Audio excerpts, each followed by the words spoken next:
Hi, mid cap ഡോക്ടറിൻ്റെ weekly അനാലിസിലേക്ക് എല്ലാവർക്കും സ്വാഗതം. അപ്പോൾ നമ്മൾ ഈ കഴിഞ്ഞ ഒരാഴ്ച വളരെ സംഭവബഹുലമായ ആഴ്ചയായിരുന്നു. എങ്കിലും കഴിഞ്ഞ ആഴ്ച നമ്മൾ പറഞ്ഞ അതേ റേഞ്ചിന് അപ്പുറം വിട്ട മാർക്കറ്റ് എങ്ങോട്ടും പോയിട്ടില്ല. ഓക്കെ, അത് അറിയണമെന്നുണ്ടെങ്കിൽ കഴിഞ്ഞ ആഴ്ചത്തെ വീക്ക്ലി അനാലിസിസ് കാണാത്തവർ ആദ്യം അത് കാണുക. അത് കണ്ടതിന് ശേഷം ഇത് കാണുകയാണെന്നുണ്ടെങ്കിൽ നിങ്ങൾക്ക് ഏറെക്കുറെ മിഡ് ക്യാപ്പ് എവിടം വരെ പോകും എന്നതിനെപ്പറ്റി നിങ്ങൾക്കൊരു നല്ല ഐഡിയ കിട്ടും. ഓക്കെ, അപ്പോൾ ഈ മൂവ്മെൻറ്റ്സ് കുറേ നമുക്ക് മനസ്സിലാക്കാൻ പറ്റും. ഓക്കെ, അപ്പോൾ കഴിഞ്ഞ ആഴ്ച നമ്മൾ എന്താ സംസാരിച്ചത്? കഴിഞ്ഞ ആഴ്ച നമ്മൾ സംസാരിച്ചത് നമ്മൾ താഴെ മുകളിലും രണ്ട് ബേസ് ലൈൻ വരച്ചായിരുന്നു അല്ലേ. രണ്ട് ബേസ് ലൈൻ വരച്ചതിന് ശേഷം ഞാൻ പറഞ്ഞു ഈ മാർക്കറ്റ് ഇതിനകത്ത് മാത്രമേ നിൽക്കൂ, ഈ ഏരിയ വിട്ട് മാർക്കറ്റ് പുറത്ത് പോകാനുള്ള സാധ്യത വളരെ കുറവാണ് എന്ന് ഞാൻ ഉറപ്പിച്ച് പറഞ്ഞായിരുന്നു. കാണാത്തവർ ആ വീഡിയോ ഒന്ന് കാണുകയാണെന്നുണ്ടെങ്കിൽ നന്നായിരിക്കും. ഞാൻ ഇതിൻ്റെ മുകളിൽ ഐ ബട്ടണിൽ കൊടുത്തേക്കാം. ഓക്കെ, അപ്പോൾ നിങ്ങളതൊന്ന് കാണുക. ഓക്കെ, അതിന് ശേഷം ഞാൻ മുകളിലും ഒരു ബേസ് ലൈൻ വരച്ചിരുന്നു, താഴെയും ഒരു ബേസ് ലൈൻ വരച്ചിരുന്നു. ഈ ബേസ് ലൈനകത്ത് ഒരു ശക്തമായ സപ്പോർട്ട് ലൈൻ ഞാൻ വരച്ചിട്ടുണ്ട്. നിങ്ങൾ കാണുന്നുണ്ട് ഈ സപ്പോർട്ട് ലൈൻ. അതായത് 12,990 റേഞ്ചിൽ ഒരു ശക്തമായ സപ്പോർട്ട് വരച്ചിട്ടുണ്ടായിരുന്നു. മാർക്കറ്റ് കറക്റ്റായിട്ട് ആ സപ്പോർട്ട് വന്ന് എടുത്തിട്ടാണ് തിരിച്ചു പോയത്. കണ്ടോ, മാർക്കറ്റ് വലിയൊരു ഫോള് വന്നു. ഇത് നമ്മുടെ ഫസ്റ്റ് ഡേ അല്ലേ. Monday Tuesday Wednesday Thursday Friday 5 ദിവസം. അതിൽ മൺഡേ ഫസ്റ്റ് ദിവസം മാർക്കറ്റ് ഈ പറഞ്ഞ സപ്പോർട്ട് വന്ന് എടുത്തിട്ട് ആണ് മാർക്കറ്റ് തിരിച്ചു പോയത്. പിന്നെ അതിന് ശേഷം മാർക്കറ്റ് നമ്മുടെ അടുത്ത റേഞ്ചിലോട്ട് പോകുമായിരുന്നു. അതായത് മുകളിലുള്ള അപ്പർ ബാൻഡിലോട്ട് പോകുമായിരുന്നു. നമ്മളൊരു ഒരു ലൈൻ വരച്ചിരുന്നു, ഒരു അപ്പർ ബാൻഡ് ലൈൻ വരച്ചിരുന്നു, ഒരു ലൈൻ വരച്ചിരുന്നു. ആ ലൈനിൽ തട്ടി റിവേഴ്സ് ചെയ്ത് നിൽക്കുകയാണ് ഇപ്പം നിലവിൽ നമ്മുടെ മിഡ് ക്യാപ്പ്. ഇനി ഫർദർ എന്ത് സംഭവിക്കും എന്നുള്ളതാണ് നമ്മൾ കാണേണ്ടത്. അപ്പോൾ ഇതിനകത്ത് ഇനിയും ഉള്ള സംഭവം എന്ന് പറഞ്ഞു കഴിഞ്ഞാൽ നമ്മളുടെ ഈ സാധനം ഈ ബേസ് ലൈൻ ഇത് ഇൻവാലിഡായി. ഓക്കെ, ഈ ബേസ് ലൈൻ ഇനി എന്ത് ചെയ്യണം? മുകളിലോട്ട് കയറണം. അതായത് ഇതിവിടെ നിൽക്കണം. ഇതായിരിക്കും നമ്മുടെ അടുത്ത മേജർ സപ്പോർട്ടും ബേസ് ലൈൻ എന്ന് പറയുന്ന സംഭവം. ഈ ലൈനായിരിക്കും. അത് എത്രയാണെന്ന് പറഞ്ഞു കഴിഞ്ഞാൽ 12,994 താഴെ പറയുകയാണ്. ഇത് മേളി വെക്കാം. 12,994 13,000 വെച്ചു. 13,000 താഴത്തെ ലൈന് 12,935. അതൊത്തിരി കൂടുതലാണ്. വീക്കിലി അല്ലേ. 12,940. ഒരു 50 പോയിൻറ്റിൻ്റെ ഒരു ബേസ് ലൈൻ നമുക്കവിടെ വരച്ചിടാം. ഒരു 50 ലൈൻ. ഓക്കെ, താഴത്തെ സപ്പോർട്ട് എന്ന് പറഞ്ഞാൽ അപ്പോൾ നമുക്ക് ശക്തമായ സപ്പോർട്ട് എന്ന് പറയുന്നത് 13,000 ആയിരിക്കും. ഇനിയുള്ള നമ്മുടെ സപ്പോർട്ട് 13,000 ആയിരിക്കും നമ്മുടെ മേജർ സപ്പോർട്ട്. ഓക്കെ, അതിനുശേഷം മാർക്കറ്റ് മുകളിലോട്ട് പോവുകയാണെന്നുണ്ടെങ്കിൽ നമ്മൾ ആദ്യം ഒരു കാര്യം മനസ്സിലാക്കണം. നമ്മുടെ ഒരു ഡേ ക്യാൻഡിലെ ഒരു ചാർട്ടുണ്ട്. നിങ്ങൾക്ക് ഓർമ്മയുണ്ടോ എന്ന് അറിയത്തില്ല. ഞാൻ ജസ്റ്റ് ഒന്ന് കാണിക്കാൻ ചെറുതായിട്ട്. ഇതാണ് നമ്മുടെ ഡെയിലി ടൈം ഫ്രെയിം ഇല്ലേ. നമ്മുടെ ഡെയിലി ടൈം ഫ്രെയിം ഇതാണ്. നോക്കിക്കേ, ആ ട്രെൻഡ് ഇതുവരെയായിട്ടും ബ്രേക്ക് ചെയ്തിട്ടില്ല. അപ്പം നമ്മൾ ഓരോ ആഴ്ച കഴിയും തോറും ട്രെൻഡ് എക്സ്റ്റെൻഡ് ആകും തോറും നമ്മുടെ റേഞ്ചും കൂടിക്കൊണ്ടിരിക്കും. അപ്പോൾ കഴിഞ്ഞ ആഴ്ച നമ്മൾ പറഞ്ഞത് മാക്സിമം 13,400 350-400 റേഞ്ചായിരുന്നു ഇല്ലേ. മാർക്കറ്റ് ക്ലോസ് ചെയ്തേക്കുന്നത് 13,346. നമ്മൾ പറഞ്ഞ കറക്റ്റ് റേഞ്ചിലാണ് മാർക്കറ്റ് വന്ന് നിന്നേക്കുന്നത്. ഞാൻ പറഞ്ഞത് 13,350-400 മാർക്കറ്റ് വന്ന് നിൽക്കും എന്നാണ് പറഞ്ഞത്. കറക്റ്റായിട്ട് അതുപോലെ തന്നെ 13,346 മാർക്കറ്റ് ക്ലോസ് ചെയ്തേക്കുന്നത്. അപ്പോൾ കറക്റ്റ് നമ്മൾ പറഞ്ഞ ആ റേഞ്ചിൽ തന്നെയാണ് മാർക്കറ്റ് വന്ന് നിൽക്കുന്നത്. ഇനിയിപ്പോൾ നമുക്കൊരു ഫർദർ മൂവ് അവിടെ നോക്കണമെന്നുണ്ടെങ്കിൽ നമ്മുടെ റേഞ്ച് കൂടി. ഇനിയിപ്പോൾ ആ റേഞ്ച് നമുക്ക് പറ്റത്തില്ല. ഓക്കെ, ഞാൻ ഇതങ്ങ് ഡിലീറ്റ് ചെയ്ത് കളയാം. നമുക്കിനി ആ റേഞ്ച് അവിടെ പറ്റത്തില്ല. ഇതങ്ങ് കട്ട് ചെയ്ത് കളയാം. ഒരു ബുദ്ധിമുട്ട് പോലെ അവിടെ. ഇനി നമ്മുടെ റേഞ്ച് എന്ന് പറഞ്ഞു കഴിഞ്ഞാൽ ഈ ബേസ് ലൈൻ ഇൻവാലിഡായി. ഇനിയിപ്പോൾ ഈ ബേസ് ലൈൻ വേണ്ട. പക്ഷേ ഇത് കറക്റ്റാണ്. ഈ ലൈൻ ഓക്കെ 13,000 നമ്മുടെ കറക്റ്റ് കട്ട സപ്പോർട്ടാണ്. നമുക്ക് ഇതെല്ലാം കൂടെ കൺഫ്യൂഷൻ ആവും നിങ്ങൾക്ക്. ഓക്കെ, 13,000 നിങ്ങളുടെ കറക്റ്റ് സപ്പോർട്ട്. ഇത് ഞാൻ ഒന്ന് അഡ്ജസ്റ്റ് ചെയ്തോട്ടെ. കറക്റ്റ് 13,000 നമ്മൾ സപ്പോർട്ട് വെച്ചു. ഓക്കെ, നമുക്ക് ഈ റേഞ്ച് എക്സ്റ്റെൻഡ് ചെയ്യേണ്ടി വരും. അതായത് നമുക്കിനി ഈ ട്രെൻഡ് ലൈന് മുകളിലോട്ട് കയറും തോറും നമ്മളുടെ ഈ ലൈനും കൂടിക്കൊണ്ടിരിക്കും. നമ്മളിപ്പോൾ ഈ ലൈൻ എക്സ്റ്റെൻഡ് ചെയ്യും. ഇതാണ് നമ്മുടെ ട്രെൻഡ് ലൈൻ. ഓക്കെ, ഇനി അടുത്ത ട്രെൻഡ് ലൈൻ വരാൻ സാധ്യതയുള്ളതെന്ന് പറയാൻ നമുക്ക് ഈ റേഞ്ച് ആയിരിക്കും. അതായത് 13,600 650 അതായിരിക്കും ഇനി അടുത്ത റേഞ്ച്. 13,600 13,650 ആയിരിക്കും നമ്മുടെ അടുത്ത ആഴ്ചത്തെ റേഞ്ച്. ഓക്കെ, അപ്പർ ബാൻഡ് പോവുകയാണെന്നുണ്ടെങ്കിൽ. ലോവർ ബാൻഡ് വരുവാണെന്നുണ്ടെങ്കിൽ നമുക്ക് 13,000 ആയിരിക്കും നമ്മുടെ മേജർ സപ്പോർട്ട്. ഒരു 50 പോയിൻ്റ് നമുക്കൊരു എന്താ പറയുന്ന ഒരു റേഞ്ച് ബൗണ്ടായിട്ട് നമുക്ക് കണക്കാക്കാം. ഒരു 50 പോയിൻ്റ്. ഓക്കെ, അതുകൂടെ വേണം ഞാനിവിടെ വരച്ചിട്ടേക്കാം. ഓക്കെ, ഈ 2 റേഞ്ച് ആയിരിക്കും നമ്മുടെ അടുത്ത ആഴ്ചത്തേക്കുള്ള റേഞ്ച്. അതായത് 13,600 13,650 13,000 12,950. ഈ റേഞ്ചിനകത്ത് മാർക്കറ്റ് നിൽക്കാനുള്ള സാധ്യത വളരെ കൂടുതലാണ്. ഇത് പൊട്ടുവാണെന്നുണ്ടെങ്കിൽ പിന്നെ ഭീകരമായ പൊട്ടൽ നമുക്ക് കാണേണ്ടി വരും. ഈ ട്രെൻഡ് ലൈൻ നമുക്കൊന്ന് എക്സ്റ്റെൻഡ് ചെയ്ത് വെച്ചേക്കാം. ഇത് ബ്രേക്ക് ചെയ്യുമോ ഇല്ലയോ നമുക്കത് കണ്ടറിയണം. ഇതിനകത്തുണ്ടായ ഒരു ട്രെൻഡ് ലൈനാണ്. ആ ട്രെൻഡ് ലൈൻ റെസ്പെക്റ്റ് ചെയ്യുന്നുണ്ടോ ഇല്ലയോ നമുക്ക് ഇത് ചുമ്മാ എന്ന് വരച്ച് നമുക്കൊരു സപ്പോർട്ടിന് വേണ്ടി വരച്ചിട്ടേക്കുന്നേ ഉള്ളൂ. ഇതിൻ്റെ മെയിൻ ലൈന് ഇതായിരിക്കും. അതിൻ്റെ മെയിൻ താഴോട്ടുള്ള ലൈന് ഇതായിരിക്കും. ഓക്കെ, നമുക്ക് ഇത് എനിക്ക് തോന്നുന്നില്ല ഇത് അത്ര വാലിഡാണോ എന്ന്. ഇത് വേണ്ട നമുക്ക് വാലിഡ് ആണെന്ന് സാധ്യത വളരെ കുറവാണ്. ഇതായിരിക്കും ഒന്ന് കറക്റ്റ് നമ്മുടെ റേഞ്ച്. ഓക്കെ, അപ്പോൾ നിങ്ങൾക്ക് മനസ്സിലായെന്ന് വിചാരിക്കുന്നു. അപ്പോൾ നമ്മുടെ വീക്കിലി ഉള്ള സംഭവം ഈ കാണുന്ന റേഞ്ചാണ്. അങ്ങനെ പോവുകയാണെന്നുണ്ടെങ്കിൽ മാർക്കറ്റ് 13,600 650 താഴോട്ട് വരുവാണെങ്കിൽ 13,000 12,950 ഈ റേഞ്ചിനകത്തിലായിരിക്കും മാർക്കറ്റ് നിൽക്കാനുള്ളത്. ഈ എൻ്റെ ഒരു കണക്കൂട്ടിൽ 13,600 കടന്ന് മേളിൽ പോകാനുള്ള സാധ്യത 600-650 കടന്ന് മേളിൽ പോകാനുള്ള സാധ്യത വളരെ കുറവാണ്. അതിന് കാരണം കൂടെ ഞാൻ പറയാം എന്താണെന്ന്. നമുക്കിനി അപ്പോൾ ഇത് ആ വീക്കിലി റേഞ്ച് നമുക്ക് കിട്ടി. ഓക്കെ, ഇനി നമുക്ക് ഈ ക്യാൻഡിലൂടെ നോക്കിക്കഴിഞ്ഞാൽ ഒരു എന്താ പറയുന്നത് ഒരു ചെറിയ സെല്ലിംഗ് പ്രഷർ അവിടെ കാണാനുണ്ട്. മാർക്കറ്റിൽ സെല്ലിംഗ് പ്രഷർ കാണാനുണ്ട്. കാരണം എന്ന് പറഞ്ഞാൽ ഓൾ ടൈം ഹൈ ആണ് ഇപ്പോൾ നിൽക്കുന്നത്. അപ്പോൾ എപ്പോഴും ഓൾ ടൈം ഹൈ നിൽക്കുമ്പോൾ ഒരു സെല്ലിംഗ് പ്രഷർ കാണാൻ സാധ്യത ഉണ്ട്. അത് മാത്രമല്ല നമുക്ക് ഇതിൻ്റെ ഹൈ വെയിറ്റേജ് സ്റ്റോക്ക് കൂടെ നോക്കാം. ടോപ്പ് വെയിറ്റേജ് സ്റ്റോക്കും കൂടെ നോക്കുമ്പോൾ നമുക്ക് കുറച്ചുകൂടെ കാര്യങ്ങൾ മനസ്സിലാവും. നമുക്ക് ഇന്ത്യ ഹോട്ടലിലോട്ട് വന്നു കഴിഞ്ഞാൽ ഇന്ത്യ ഹോട്ടൽ ഒരു സൂപ്പർ റെസിസ്റ്റൻസ് എടുത്ത് നിൽക്കുകയാണ്. ഇന്ത്യ ഹോട്ടൽ അതായത് നമ്മൾ ഇന്ത്യ ഹോട്ടലിൻ്റെ പ്രീവിയസ് ഹിസ്റ്ററി നമ്മൾ നോക്കിക്കഴിഞ്ഞാൽ അതും ഒരു ചാനലിനകത്ത് കൂടെയാണ് പോയിക്കൊണ്ടിരിക്കുന്നത്. കണ്ടോ, കറക്റ്റായിട്ടൊരു ചാനലാണ്. ഇന്ത്യ ഹോട്ടലാണ് നമ്മുടെ മിഡ് ക്യാപ്പിലെ ഏറ്റവും വെയിറ്റേജ് ഉള്ള സ്റ്റോക്ക്. ഓക്കെ, ആ ഇന്ത്യ ഹോട്ടൽ ഒരു മേജർ റെസിസ്റ്റൻസ് എടുത്ത് നിൽക്കുകയാണ്. അപ്പോൾ ഇവിടുന്ന് മാർക്കറ്റ് ഒരു ബെയറിഷ് ഒരു ക്യാൻഡിലാണ് അവിടെ ഫോം ആയേക്കുന്നത്. ഡേ ക്യാൻഡിലിൽ ഒരു ബെയറിഷ് ക്യാൻഡിലാണ് ഫോം ആയേക്കുന്നത്. അത് ക്ലോസിങ് വന്നേക്കുന്നത് കഴിഞ്ഞ ദിവസത്തേൻ്റെ പ്രീവിയസ് ക്യാൻഡിലിൻ്റെ ലോ ബ്രേക്ക് ചെയ്തേക്കാണ്. Closing low break ചെയ്തേക്കാണ്.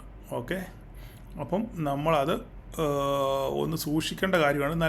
നല്ലൊരു റെഡ് ക്യാൻഡിലാണ് അവിടെ വീണേക്കുന്നത്. കണ്ടോ, അപ്പോൾ കഴിഞ്ഞ ദിവസത്തെ വിക്കില്ലെങ്കിലും ബോഡിക്ക് താഴെയാണ് മാർക്കറ്റ് അത് ക്ലോസ് ചെയ്തേക്കുന്നത്. അതുകൊണ്ട് നമ്മൾ അവിടെ ഒന്ന് സൂക്ഷിക്കണം. മാർക്കറ്റ് തിരിച്ചു വരാനുള്ള സാധ്യതയാണ്. മീൻസ് ഇന്ത്യ ഹോട്ടൽ തിരിച്ച് ഒരു പ്രോഫിറ്റ് ബുക്കിംഗ് ഉണ്ടാകാനുള്ള സാധ്യതയാണ്. കാരണം ഇത് ഈ പ്രീവിയസ് ഹിസ്റ്ററി പറയുന്നത് അങ്ങനെയാണ്. റെസിസ്റ്റൻസ് എടുത്തെടുത്താണ് ഇത് താഴോട്ട് തിരിച്ച് പോകാറുള്ളത്. അങ്ങനെയാണെന്നുണ്ടെങ്കിൽ ഈ സംഭവം ഈ ബേസ് ലൈൻ ഒരു സംഭവമായിട്ട് വർക്ക് ചെയ്യാനുള്ള സാധ്യത കൂടുതലാണ്. ഈ ഫസ്റ്റ് സപ്പോർട്ടെന്ന് പറയുന്നത് ഈ 663 ആണ്. ഈ 663 ബ്രേക്ക് ചെയ്ത് കഴിഞ്ഞാൽ അടുത്ത ഫർദർ ഈ ട്രെൻഡ് ലൈൻ ആയിരിക്കും. ഓക്കെ, നമ്മളത് എപ്പോഴും മനസ്സിൽ വെച്ചോണം. ഇത് ഇന്ത്യ ഹോട്ടൽ ഈ സപ്പോർട്ട് ബ്രേക്ക് ചെയ്യുകയാണെന്നുണ്ടെങ്കിൽ നെക്സ്റ്റ് ഇനിയിപ്പോൾ നമുക്ക് ഈ ബേസ് ലൈൻ്റെ ആവശ്യമില്ല. ഓക്കെ, അപ്പം അങ്ങനെയാണെന്നുണ്ടെങ്കിൽ അടുത്തത് ഇത് ബ്രേക്ക് ചെയ്ത് കഴിഞ്ഞാൽ അടുത്തത് സപ്പോർട്ട് എന്ന് പറഞ്ഞാൽ ഈ ട്രെൻഡ് ലൈൻ ആയിരിക്കും. ഓക്കെ, അപ്പോൾ നമ്മൾ ഇന്ത്യ ഹോട്ടലിനെ ശരിക്കും വാച്ച് ചെയ്യണം. ഓക്കെ, അടുത്തത് നമുക്ക് നോക്കാനുള്ളത് പെർസിസ്റ്റൻറ്റ് സിസ്റ്റം ഓൾ ടൈം ഹൈയിൽ നിൽക്കുകയാണ്. എപ്പോഴാണ് ഒരു പ്രോഫിറ്റ് ബുക്കിംഗ് ഉണ്ടാകുന്നത് നമുക്ക് ഒരു കാരണവശാലും പറയാൻ പറ്റത്തില്ല. അങ്ങനെ പെർസിസ്റ്റൻറ്റ് സിസ്റ്റം താഴോട്ട് വരുവാണെന്നുണ്ടെങ്കിൽ ഇതായിരിക്കും ഒരു സപ്പോർട്ടായിട്ട് നമുക്ക് പറയാനുള്ളത്. ഇത് ഇങ്ങനെയാണ് കേൾക്കുക. ഇതാണ് ഒരു സപ്പോർട്ടായിട്ട് നമുക്ക് പെർസിസ്റ്റൻറ്റ് സിസ്റ്റത്തിനകത്തിൽ പറയാനുള്ളത്. ഓക്കെ, ഇത് ബ്രേക്ക് ചെയ്യാൻ നോക്കുക. ഇത് ബ്രേക്ക് ചെയ്യുകയാണെന്നുണ്ടെങ്കിൽ അടുത്തത് ഫർദർ ഇത് വാലിഡ് അല്ല. നമുക്ക് ഇത് ഇങ്ങനെ വെക്കാം. ഇതായിരിക്കും ഒന്നുകൂടെ കറക്റ്റ്. ഓക്കെ, അപ്പം ഇത് ബ്രേക്ക് ചെയ്യാൻ നോക്കുക. അടുത്ത ലൂപ്പിനും ഓൾ ടൈം ഹൈ നിൽക്കുകയാണ്. ഓൾ ടൈം ഹൈ നിന്ന് കഴിഞ്ഞാൽ ഇത് ബ്രേക്ക് ചെയ്യുന്നത് നോക്കുക. ഇത് ബ്രേക്ക് ചെയ്യുകയാണെന്നുണ്ടെങ്കിൽ അടുത്ത ഫർദർ നമുക്ക് ഇതെല്ലാം ഓൾ ടൈം ഹൈ നിൽക്കുകയാണ്. അതുകൊണ്ടാണ് മിഡ് ക്യാപ്പിൽ പ്രശ്നമാണെന്ന് സെല്ലിംഗ് പ്രഷർ വരാനുള്ള സാധ്യത കൂടുതലാണെന്ന് പറയുന്നതിനുള്ള കാരണം എല്ലാ സ്റ്റോക്കും ഹൈ വെയിറ്റേജ് സ്റ്റോക്കുകളെല്ലാം ഓൾമോസ്റ്റ് ഓൾ ടൈം ഹൈയിലാണ്. അടുത്ത കൊമിൻസിൻ്റെ ലോവർ ലെവലിലാണ് ഒരു മേജർ റെസിസ്റ്റൻസ് എടുത്ത് നിൽക്കുകയാണ് നമ്മുടെ കൊമിൻസ് ഇന്ത്യ. അങ്ങനെയാണെന്നുണ്ടെങ്കിൽ നാളെ ഇത് ബ്രേക്ക് ചെയ്യാൻ പറ്റിയില്ലെങ്കിൽ അടുത്ത ഇത് പൊട്ടി താഴോട്ട് വന്നു കഴിഞ്ഞാൽ അടുത്ത മേജർ സപ്പോർട്ടെന്ന് പറഞ്ഞു കഴിഞ്ഞാൽ ഇതായിരിക്കും ആദ്യത്തെ ഒരു മേജർ സപ്പോർട്ട്. ഇതാണ് ഈ കാരണം ഇതിവിടെ ഒരു പ്രീവിയസ് സപ്പോർട്ടുണ്ട്. ഓക്കെ,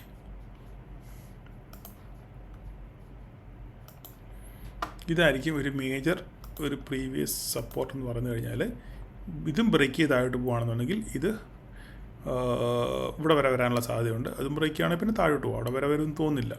ഓക്കെ, ഇവിടെ ഈ ഏരിയയിലൊക്കെ വരുവാണെന്നുണ്ടെങ്കിൽ നമുക്കിവിടെ ഒരു നല്ലൊരു ബൈ ഓപ്പർച്യൂണിറ്റി ഉണ്ട്. ഈ കൊമിൻസ് ഇന്ത്യയിലൊക്കെ നല്ലൊരു ബൈ ഓപ്പർച്യൂണിറ്റി നമുക്ക് സ്വിംഗ് ട്രേഡിന് പരിഗണിക്കാൻ പറ്റും. ഓക്കെ, അടുത്ത ഫെഡറൽ ബാങ്ക് കഴിഞ്ഞ ആഴ്ച ഞാൻ വരച്ച് കാണിച്ചായിരുന്നു. ഇങ്ങനെ ഒരു എം പാറ്റേൺ ഫോം ചെയ്തതിന് ശേഷം ക്യാൻഡിൽ ഇങ്ങനെ താഴോട്ട് വരുമെന്ന് ഞാൻ വരച്ച് കാണിച്ചായിരുന്നു. അതുപോലെ തന്നെ സംഭവിച്ചു. മാർക്കറ്റ് അതുപോലെ തന്നെ ഫെഡറൽ ബാങ്ക് താഴോട്ട് വന്നു. ഓക്കെ, ഇത് ഫെഡറൽ ബാങ്ക്, അത് HDFC AMC അതുകൂടെ നോക്കിയേക്കാം.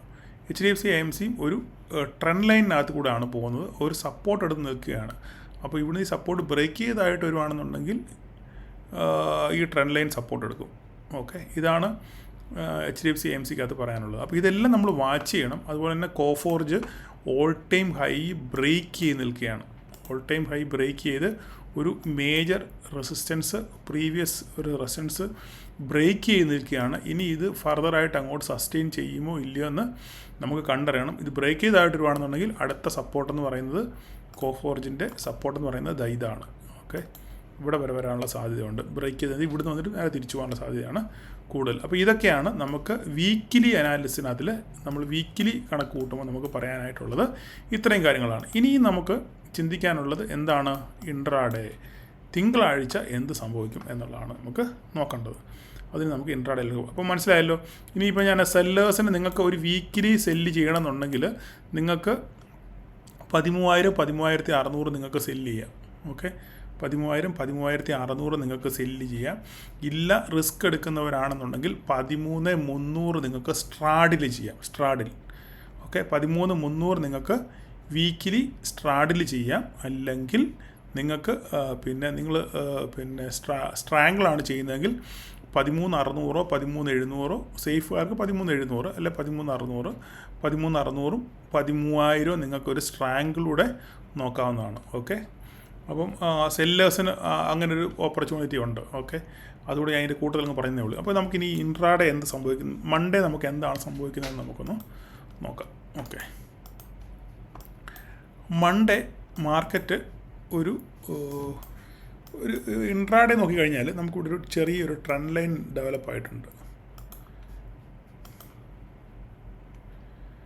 കണ്ടോ, ഇൻട്രാഡേയിൽ ഒരു ചെറിയ ട്രെൻഡ് ലൈൻ ഇവിടെ ഡെവലപ്പായിട്ടുണ്ട്.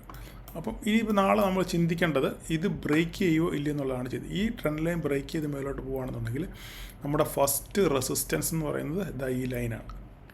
നമ്മുടെ ഡേ ക്യാൻഡിൽ വരുന്ന ആ ട്രെൻഡ് ലൈനാണ് നമ്മൾ ഈ കാണുന്നത്. ഇവിടെ വരെ വരാനുള്ള സാധ്യതയുണ്ട്. ഇത് ബ്രേക്ക് ചെയ്ത് മുകളിലോട്ട് പോകുമോ ഇല്ലയോ എന്നുള്ളത് വേണം നമുക്ക് കണ്ടറിയാൻ. ഓക്കെ, ഈ ട്രെൻഡ് ലൈൻ ബ്രേക്ക് ചെയ്താൽ ഇങ്ങോട്ട് മുട്ടിച്ചിട്ടേക്കായത്. ഓക്കെ, ഇത് നമുക്ക് ഇങ്ങനെ എടുക്കട്ടെ. അപ്പോൾ നാളെ എന്ത് സംഭവിക്കുന്നുള്ളത് ഇത് നോക്കിയിട്ട് വേണം നമുക്ക് മനസ്സിലാക്കാൻ. അപ്പം മേജർ ഒരു റെസിസ്റ്റൻസ് എന്ന് പറയുന്നത് ഇത് തന്നെ ആയിരിക്കും. ഈ ഹൈ ആയിരിക്കും മേജർ റെസിസ്റ്റൻസ്. ഓക്കെ, ഇതായിരിക്കും മേജർ റെസിസ്റ്റൻസ്. കളർ മാറ്റിയേക്കാം. ഓക്കെ, അപ്പോൾ ഇത് ബ്രേക്ക് ചെയ്യുവാണെന്നുണ്ടെങ്കിൽ നെക്സ്റ്റ് നമ്മളുടെ ടാർഗറ്റ് എന്ന് പറയുന്നത് ഈ സംഭവമായിരിക്കും. ഈ ട്രെൻഡ് ലൈൻ ആയിരിക്കും നമ്മളുടെ മേജർ ടാർഗറ്റ്. ഓക്കെ, 13,600 റേഞ്ചിൽ വരാനുള്ള സാധ്യത, 570-600 റേഞ്ചിൽ വരാനുള്ള സാധ്യത നമുക്ക് തള്ളിക്കളയാൻ പറ്റത്തില്ല ഈ ട്രെൻഡ് ലൈൻ. ഓക്കെ, ഇനി താഴോട്ട് വരുവാണെന്നുണ്ടെങ്കിൽ നമുക്ക് മാർക്കറ്റ് ഇതാണ് ഒരു മേജർ സപ്പോർട്ടെന്ന് പറയാൻ നമുക്കുള്ളത്. മാർക്കറ്റ് ഇതിനകത്തുനിന്ന് എങ്ങോട്ട് ബ്രേക്ക് ചെയ്യുന്നു എന്നുള്ളത് വേണം നമ്മൾ നോക്കാൻ. ഇനി അടുത്ത് നമുക്കൊരു സപ്പോർട്ട് വരയ്ക്കാനുള്ളത് ഇതാണ് ഒരു മേജർ സപ്പോർട്ട്. ഇതൊരു സപ്പോർട്ടാണ്. ഓക്കെ, അടുത്തത് നമ്മുടെ ഈ ബേസ് ലൈൻ. അപ്പോൾ ഇതിനിടയ്ക്ക് 13,250 നമുക്ക് ഇതിനിടയ്ക്ക് ഒന്നുകൂടെ വരയ്ക്കാനുള്ളൊരു സംവിധാനം ഇതും നമുക്ക് ഒരു സപ്പോർട്ടായിട്ട് പരിഗണിക്കാം. ഓക്കെ, അങ്ങനെയാണെങ്കിൽ പിന്നെ നമുക്കുള്ളതെന്ന് പറയാൻ ഇതും ഒരു സപ്പോർട്ടായിട്ട് നമുക്ക് പരിഗണിക്കാം. ഇത്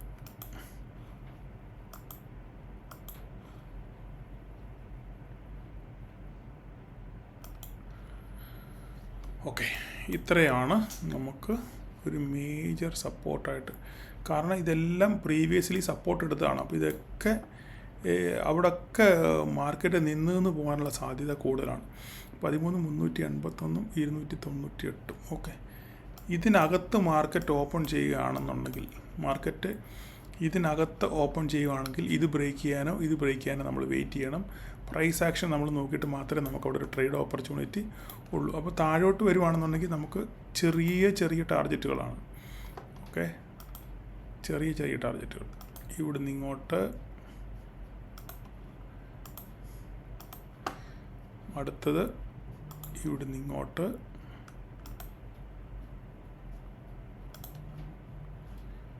അടുത്തത് ഇവിടുന്ന് ഇങ്ങോട്ട്.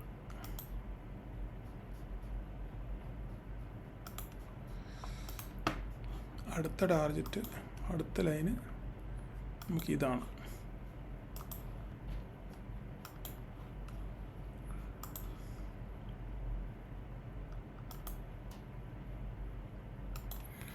ഇത് കാണാണ് ലെവലുകൾ. ഓക്കെ, മേലോട്ടുള്ള നമുക്ക് ഒറ്റ ലെവലേ ഉള്ളൂ, ഈ വലിയ ലെവൽ. ഈ ട്രെൻഡ് ലൈനാണ് നമ്മുടെ ലക്ഷ്യം. ഓക്കെ, ഈ ലക്ഷ്യം ഭേദിക്കാൻ പറ്റിയില്ലെന്നുണ്ടെങ്കിൽ മാർക്കറ്റ് നേരെ തിരിച്ച് താഴോട്ട് വരും. ഒറ്റ പറച്ചിലേ ഉള്ളത്. ഈ ലക്ഷ്യം ഇങ്ങനെ ചിന്തിച്ചാൽ മതി നിങ്ങൾ. ഈ മാർക്കറ്റിന്, ഈ മിഡ് ക്യാപ്പിന് ഈ ലക്ഷ്യം ഭേദിക്കാൻ സാധിച്ചില്ലെങ്കിൽ, ഈ ട്രെൻഡ് ലൈൻ ഭേദിക്കാൻ സാധിച്ചില്ല എങ്കിൽ മാർക്കറ്റ് തിരിച്ചു വരും. 13,000 തിരിച്ചു വരാനുള്ള സാധ്യത വളരെ കൂടുതലാണ്. ഓക്കെ, ഇതാണ് എൻ്റെ കൺസെപ്റ്റ്. തെറ്റായിരിക്കാം ഒരു പക്ഷെങ്കിൽ എൻ്റെ കൺസെപ്റ്റ് 13,000 ഈ 13,600 ഭേദിക്കാൻ പറ്റിയില്ലെങ്കിൽ, 13,600 ഞാൻ പറയുന്നില്ല, ഈ ട്രെൻഡ് ലൈൻ എപ്പം ഭേദിച്ച് ഒരു 15 മിനിറ്റ്സ് ക്യാൻഡിലെങ്കിലും ഇതിൻ്റെ മുകളിൽ ക്ലോസിങ് കിട്ടിക്കഴിഞ്ഞാൽ, പിന്നെ അല്ലെങ്കിൽ ഡേ ക്യാൻഡിൽ ഇതിൻ്റെ മുകളിൽ ക്ലോസ് ചെയ്ത് കഴിഞ്ഞാൽ ഒരു ഫർദർ മൂവ് നമുക്ക് കാണാം. ഓക്കെ, ഇല്ലെങ്കിൽ മാർക്കറ്റ് തിരിച്ച് നേരെ 13,000 വരാനുള്ള സാധ്യത നമുക്ക് തള്ളിക്കളയാൻ പറ്റത്തില്ല. അപ്പോൾ തിങ്കളാഴ്ചത്തേക്കുള്ള ലെവലുകൾ ഇതൊക്കെയാണ് നിങ്ങൾ കാണുന്നത്. ഓക്കെ, ഇതൊക്കെ നിങ്ങളുടെ ചാർട്ടിനകത്തിൽ വരച്ച് വയ്ക്കുക. ഓക്കെ, എന്താ സംഭവിക്കുന്നുള്ള കാര്യം. ഓക്കെ, അപ്പം എല്ലാവർക്കും നല്ലൊരു പ്രോഫിറ്റബിൾ ഡേ ആശംസിക്കുന്നു. മൺഡേ, നാളെ ഓണമാണ്. എല്ലാവരും അടിച്ചു പൊളിക്കുക, ഫാമിലിയായിട്ട് എൻജോയ് ചെയ്യുക. നിങ്ങളുടെ സന്തോഷങ്ങൾ അത് ട്രേഡുമായിട്ട് മിക്സ് ചെയ്ത് നശിപ്പിക്കരുത്. ട്രേഡ് വേറെ, ബിസിനസ് വേറെ, ഫാമിലി വേറെ. സന്തോഷിക്കാനുള്ള സമയത്ത് സന്തോഷിക്കുക. ഓക്കെ, ഫാമിലിയായിട്ട് ചിലവഴിക്കാനുള്ള സമയത്ത് അതിന് മുൻതൂക്കം കൊടുക്കുക. ട്രേഡ് മാറ്റി വയ്ക്കുക. ഓക്കെ, ബിസിനസ് വരുമ്പോൾ ബിസിനസ്സിനകത്ത് ഇറങ്ങുമ്പോൾ ഇതൊരു ബിസിനസ്സാണ്. അപ്പോൾ ട്രേഡിനകത്ത് വരുമ്പം ട്രേഡിനകത്തിൽ കോൺസെൻട്രേറ്റ് ചെയ്യുക. ഫാമിലി ലൈഫ് ഇതുമായിട്ട് കൂട്ടിക്കിഴച്ച് അവസാനം നമ്മുടെ നല്ല ദിവസങ്ങളും നല്ല ദിനങ്ങളും നല്ല സുദിനങ്ങളൊന്നും നശിപ്പിക്കാതിരിക്കാൻ ശ്രമിക്കുക. ഓക്കെ, അപ്പം എല്ലാവർക്കും നല്ലൊരു ദിവസം ആശംസിക്കുന്നു. എല്ലാ കൂട്ടുകാർക്കും, ഇത് കാണുന്ന എല്ലാ കൂട്ടുകാർക്കും ഓണാശംസകൾ. Thank you all.